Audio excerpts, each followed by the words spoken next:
My name is Kaylin Bamey, and I'm one of the librarians at Brown Mackie College, North Canton. Today I'm going to talk to you about online research and source credibility. So what is source credibility? It means knowing where the information you use in a research paper comes from, who wrote it, what are their credentials, and why did they write it. When you search the databases in your student portal, all those questions are taken care of for you, but sometimes you'll need additional information from a Google search. That's where the colorfully named CRAAP test comes in. Developed by librarians at the University of California, it is made up of 5 criteria that help you decide, is it CRAAP or not? When you find a website you want to use, think about those criteria. Number 1, currency. How old is the information? Is the website dated?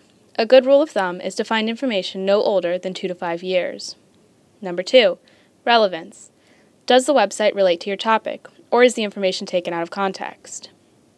Number 3, authority. Who wrote the information, and do they have the education or experience that tells you they know what they're talking about?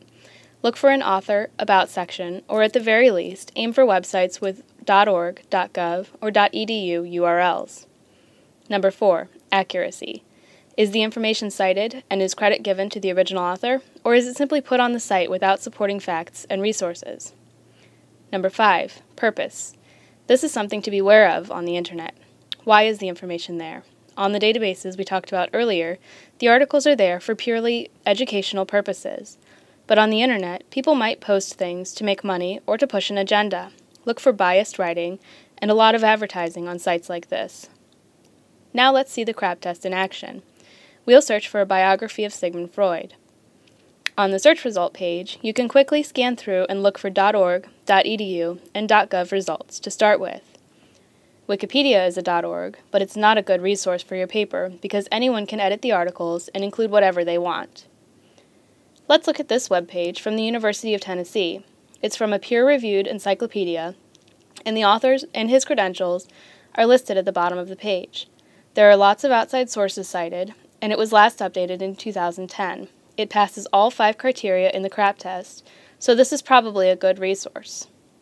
Now let's look at this one that's a little trickier.